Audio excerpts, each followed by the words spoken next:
तुमने कभी ध्यान दिया है अपने घर की दीवारों पर? मेरा मतलब है, कभी उन्हें नापा है? हमें लगता है कि दीवारें सिर्फ घर को रोकती हैं, पर कभी कभी वो कुछ छुपाती भी हैं। ये पिछले साल की बात है। मैंने नागपुर के आउटस्कर्ट्स में एक पुरानी कोठी किराए पर ली थी। 2 मंजिला घर था, पुराना सागवान का काम, और किराया इतना कम कि मुझे लगा मेरी लॉटरी निकल गई है। घर के मालिक ने मुझे एक पुराना ब्लूप्रिंट दिया था, जो शायद 1950 के आसपास का था। उसने कहा था, बेटा, ये घर थोड़ा भूल भुलैया जैसा है, नक्शा पास रखना। पहले 2 हफ्ते सब ठीक था। मैं अकेले रहता था तो घर का सन्नाटा मुझे सुकून देता था। लेकिन फिर एक दिन मैंने घर की सफाई करने का सोचा। मैं ऊपर वाली मंजिल के कॉरिडोर में खड़ा था। नक्शा मेरे हाथ में था। नक्शे के हिसाब से उस कॉरिडोर में सिर्फ 3 कमरे होने चाहिए थे, 2 बाईं तरफ और 1 बिल्कुल सामने। मैंने गिना, 1, 2 और सामने वाला 3। लेकिन जब मैं कॉरिडोर के आखिर में पहुंचा तो मेरी नजर दाईं तरफ की दीवार पर पड़ी। वहां एक दरवाजा था, एक नया पुराना सा लकड़ी का दरवाजा जिस पर पीतल का एक हैंडल लगा था। मैंने नक्शे में देखा, दाईं तरफ सिर्फ एक लंबी सपाट दीवार होनी चाहिए थी, जिसके पीछे घर की बाहरी बालकनी थी। मैंने बालकनी में जाकर देखा, वहां से घर खत्म हो रहा था। मतलब लॉजिक के हिसाब से कॉरिडोर की उस दाएं दीवार के पीछे सिर्फ खाली हवा होनी चाहिए थी। तो फिर ये दरवाजा कहां खुल रहा था? मैंने सोचा शायद नक्शा गलत है। मैंने हैंडल घुमाया, दरवाजा बंद था, पर उसके पीछे से एक अजीब सी महक आ रही थी। वो पुरानी किताबों और गीली मिट्टी की मिली-जुली महक थी, जो अक्सर उन जगहों से आती है जहां बरसों से धूप ना पहुंची हो। मैंने अपना कान दरवाजे पर लगाया। पहले तो कुछ नहीं सुनाई दिया। फिर मुझे एक बहुत हल्की ठक ठक ठक की आवाज आई, जैसे कोई बहुत धीरे धीरे कमरे के अंदर चल रहा हो। लेकिन वो चलने की आवाज नहीं थी, वो किसी चीज के दीवार पर टकराने की आवाज थी। मैंने दरवाजा खटखटाया, कौन है? आवाज बंद हो गई, बिल्कुल खामोशी। मैं थोड़ा घबरा गया और नीचे आ गया। मैंने सोचा शायद कोई चूहा होगा या पुरानी दीवारें आवाज कर रही होंगी, पर दिमाग में एक ही सवाल घूम रहा था, अगर मैं बाहर बालकनी से देखूं तो वहां दीवार के पीछे कुछ नहीं है, तो अंदर ये दरवाजा कैसा? उस रात जब मैं सो रहा था, मुझे वही ठक ठक ठक की आवाज सुनाई देने लगी, पर इस बार वो ऊपर से नहीं आ रही थी, वो मेरी बेडरूम की दीवार के पीछे से आ रही थी। मैंने लाइट जलाई। मेरे बेडरूम की दीवार के उस पार गार्डन है। मैं उठा, खिड़की से बाहर देखा। गार्डन खाली था, चांद की रोशनी में सब साफ दिख रहा था। दीवार के उस पार कुछ नहीं था। लेकिन जैसे ही मैंने लाइट बुझाई और दोबारा लेटा, मुझे महसूस हुआ कि मेरी दीवार के उस पार से कोई नाखूनों से दीवार कुरेद रहा है, खच खच खच। और तब मैंने ध्यान दिया, मेरे बेडरूम की जो दीवार कॉरिडोर से लगती है, उसकी लंबाई बदल गई थी। कल तक जहां मेरा कबर्ड रखा था, वहां अब एक 1.5 फीट का एक्स्ट्रा गैप बन गया था, जैसे घर के अंदर कोई नया हिस्सा धीरे धीरे उग रहा हो। एक ऐसा हिस्सा जो नक्शे में नहीं था, जो दुनिया में नहीं होना चाहिए था। तुम्हें लग रहा होगा कि मैं थकान की वजह से पागल हो रहा था, है ना? काश ऐसा ही होता। अगली सुबह मैंने सबसे पहले फीता उठाया और पूरे कॉरिडोर को नापा। जो नक्शे में 12 फीट था, वो अब 14 फीट निकल रहा था। 2 फीट का इजाफा, बिना किसी कंस्ट्रक्शन के, बिना किसी आवाज के। वो दीवार किसी पुराने दरख्त की तरह धीरे धीरे अंदर ही अंदर फैल रही थी। मैं उस दरवाजे के पास गया। इस बार वो लॉक नहीं था। जैसे ही मैंने पीतल का वो ठंडा हैंडल घुमाया, दरवाजा बिना किसी आवाज के खुल गया। मेरे सामने सिर्फ अंधेरा था। मैंने अपने फोन की फ्लैशलाइट ऑन की। जो मैंने देखा वो दिमाग घुमाने वाला था। वो सिर्फ एक कमरा नहीं था, वो एक लंबा गहरा कमरा था, इतना लंबा कि मेरी फ्लैशलाइट की रोशनी उसके आखिर तक नहीं पहुंच रही थी। पर बाहर से देखने पर वहां कुछ नहीं होना चाहिए था। मेरे दिमाग ने चीख चीख कर कहा कि यह नामुमकिन है, फिजिक्स के खिलाफ है, पर मेरी आंखें झूठ नहीं बोल रही थी। मैं अंदर बढ़ा। हर कदम पर पुरानी लकड़ी की सिलसिलाहट गूंज रही थी। कमरे की दीवारें नंगी थीं, बिना प्लास्टर की, बस पुरानी काली ईंटें। पर अजीब बात यह थी कि दीवारों पर बड़े बड़े निशान थे, जैसे किसी ने अपने नाखूनों से उन्हें कुरेदा हो। तभी मेरी नज़र बीच में रखी एक चीज पर पड़ी।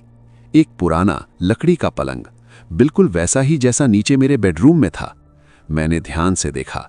उस पर जो चादर बिछी थी, उसका पैटर्न, उसकी सिलवटें, सब कुछ मेरे बेड जैसा था। मैंने डरते हुए उस चादर को छुआ। वो गर्म थी, जैसे अभी अभी कोई वहां से उठा हो। मेरा दिल जोरों से धड़कने लगा। मैंने अपने फोन की लाइट चारों तरफ घुमाई। दीवारों के कोने में ढेरों पुरानी तस्वीरें गिरी हुई थीं। मैंने एक तस्वीर उठाई।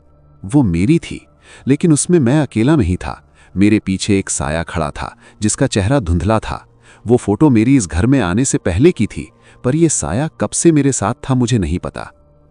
अचानक मुझे महसूस हुआ कि कमरे का तापमान गिर गया है। इतनी ठंड कि मेरे मुंह से भाप निकलने लगी। और तभी पीछे से दरवाजा बंद होने की आवाज आई। खचक। मैं भागा दरवाजे की तरफ। मैंने उसे खींचने की कोशिश की, धक्का दिया, पर वो नहीं हिला। मैं अंदर कैद हो चुका था। मैंने चिल्लाने की कोशिश की, पर मेरी आवाज उस कमरे की लंबाई में कहीं खो गई। तभी कमरे के उस अंधेरे कोने से, जहां मेरी फ्लैशलाइट नहीं पहुंच रही थी, वही ठक ठक ठक की आवाज आई। इस बार वो आवाज दीवार से नहीं, जमीन से आ रही थी। मैंने लाइट उस तरफ घुमाई। वहां कोई इंसान नहीं था, पर जमीन पर बने धूल के निशान धीरे धीरे मेरी तरफ बढ़ रहे थे, जैसे कोई इनविजिबल चीज मेरी तरफ चलकर आ रही हो। हर ठक की आवाज के साथ धूल उड़ती और एक नया पैरों का निशान बनता। मैं पीछे हटते हटते दीवार से टकरा गया। मैंने अपना हाथ दीवार पर रखा सहारा लेने के लिए, पर दीवार वहां नहीं थी। मेरा हाथ हवा में निकल गया। मैंने पलट कर देखा। मेरे पीछे एक और दरवाजा खुल गया था। एक ऐसा दरवाजा जो अभी 1 मिनट पहले वहां नहीं था। और उस दरवाजे के पार मेरा वही कॉरिडोर था, पर सब कुछ उल्टा था। मुझे समझ नहीं आ रहा था कि मैं अपने असली घर में जा रहा हूं या उस घर के अंदर किसी और गहरे जाल में धंस रहा हूं। पर मेरे पास रास्ता नहीं था। वो इनविजिबल कदम अब मेरे बिल्कुल करीब थे। मुझे उसकी सांस लेने की आवाज सुनाई देने लगी थी, गंदी सड़ी हुई सांस। मैं उस नए दरवाजे से बाहर कूद गया। मैं कॉरिडोर में गिरा। मैंने तुरंत पीछे मुड़कर देखा। वहां कोई दरवाजा नहीं था, सिर्फ एक सपाट पुरानी दीवार थी। लेकिन जब मैंने अपने हाथ देखे, मेरे नाखूनों के अंदर वही काली मिट्टी फंसी हुई थी जो उस कमरे में थी। और मेरे कान में अब भी वो एक ही बात गूंज रही थी जो उस इनविजिबल चीज ने जाते जाते फुसफुसाई थी। अब हम एक ही नक्शे में हैं। मैं वहां कॉरिडोर में कितनी देर पड़ा रहा मुझे नहीं पता। जब होश आया तो बाहर सूरज निकल चुका था, पर घर के अंदर वही अजीब सी ठंडक थी, जैसे दीवारों ने रात की ठंड को पकड़ कर रखा हो। मैंने अपने हाथ देखे। वो काली मिट्टी नाखूनों में इतनी गहरी धसी थी कि साबुन से रगड़ने पर भी नहीं निकल रही थी। मैंने आईने में अपना चेहरा देखा। मैं पहले से थोड़ा धुंधला लग रहा था। शायद नींद की कमी थी या शायद कुछ और। मैंने वो पुराना नक्शा, ब्लूप्रिंट उठाया जो टेबल पर रखा था। मेरा इरादा था कि मैं अभी के अभी ये घर छोड़ दूंगा। पैसे डूबते हैं तो डूबे, पर दिमागी सुकून ज्यादा जरूरी है। लेकिन जैसे ही मैंने नक्शे पर नजर डाली, मेरे हाथ कांपने लगे। ब्लूप्रिंट पर वो कमरा अब दिख रहा था, वही लंबा गहरा कमरा जो पहले वहां नहीं था। लेकिन अजीब बात यह थी कि वो कमरा नक्शे के ऊपर ड्रॉ नहीं किया गया था। वो ऐसा लग रहा था जैसे कागज के अंदर से उभर कर आया हो। और उस कमरे के अंदर एक छोटा सा नुक्ता था जो धीरे धीरे हिल रहा था। वो डॉट ठीक उसी जगह था जहां मैं अभी खड़ा था। मैंने एक कदम पीछे लिया। नक्शे पर वो डॉट भी पीछे हट गया। मैंने अपना हाथ ऊपर उठाया। नक्शे पर उस डॉट से एक बारीक सा साया ऊपर उठा। मेरा दिल बैठ गया। वो नक्शा सिर्फ घर का रास्ता नहीं दिखा रहा था, वो मेरे हर एक पल को कैप्चर कर रहा था। ऐसा लग रहा था जैसे मैं किसी बड़े शतरंज की बिसात पर एक छोटी सी गोटी हूं और कोई ऊपर से मुझे देख रहा है। मैंने सोचा, नहीं, ये सब दिमाग का खेल है। मैंने अपना बैग उठाया, उसमें कुछ कपड़े ठुसे और मैं नीचे की तरफ भागा। मुझे बस उस मेन दरवाजे से बाहर निकलना था। मैं नीचे पहुंचा। मैं मेन दरवाजे की तरफ लपका, हैंडल घुमाया, दरवाजा खुल गया। लेकिन बाहर नागपुर की सड़क नहीं थी। बाहर मेरा वही गार्डन नहीं था। दरवाजे के पार फिर से वही कॉरिडोर था, वही कॉरिडोर जहां से मैं अभी नीचे उतर कर आया था। मैंने पीछे मुड़कर देखा। मेरे पीछे भी वही कॉरिडोर था। घर एक लूप बन चुका था। मैं जितना तेज भाग रहा था, मैं उतना ही उसी जगह वापस आ रहा था। थक कर मैं वहीं जमीन पर बैठ गया। तभी मुझे महसूस हुआ कि घर की दीवारें अब पहले जैसी खामोश नहीं रहीं। उनके अंदर से एक आवाज आ रही थी, फुस फुस। जैसे हजारों लोग दीवारों के अंदर बंद हों और एक साथ सांस ले रहे हों। मैंने अपना कान दीवार पर लगाया। मुझे एक आवाज साफ सुनाई दी। वो मेरी ही आवाज थी, पर थोड़ी पुरानी, जैसे कोई पुराना टेप रिकॉर्डर चल रहा हो। यहां एक दरवाजा है जो नक्शे में नहीं है। मेरी ही आवाज दीवार के अंदर से कह रही थी। ये वही बात थी जो मैंने कल रात सोची थी। क्या ये घर मेरी यादों को खा रहा था? क्या ये मेरे बीते हुए कल को दीवारों में चुन रहा था? मैंने नक्शे की तरफ देखा। वो डॉट अब हिल नहीं रहा था। उसके पास एक और डॉट आ गया था, एक बड़ा काला डॉट जो उस इनविजिबल चीज का था। तभी ऊपर वाली मंजिल से वही आवाज आई, थक थक थक। लेकिन इस बार वो धीरे नहीं थी। वो आवाज भारी थी और वो मेरी तरफ तेजी से नीचे आ रही थी। सीढ़ियों पर किसी के उतरने की आवाज, पर वो इंसान के पैरों की आवाज नहीं थी। वो किसी भारी चीज को घसीटने की आवाज थी। मैंने ऊपर देखा। सीढ़ियों के मोड़ पर मुझे एक हाथ दिखा, एक बहुत लंबा हड्डियों वाला हाथ जिसने रेलिंग को पकड़ा था। उसके नाखून बिल्कुल वैसे ही थे जैसे मेरे बेडरूम की दीवार पर निशान थे। और सबसे खौफनाक बात, उस हाथ ने वही घड़ी पहनी थी जो मेरे हाथ पर बंधी थी। मेरा सांस लेना रुक गया। वो घड़ी, वो कोई आम घड़ी नहीं थी। मेरे पिताजी ने मुझे मेरी पहली जॉब पर दी थी। उसके डायल पर एक छोटा सा स्क्रैच था जो मुझे साफ दिख रहा था। मैंने अपना हाथ देखा, मेरी घड़ी वहीं थी। तो फिर वो ऊपर कौन था?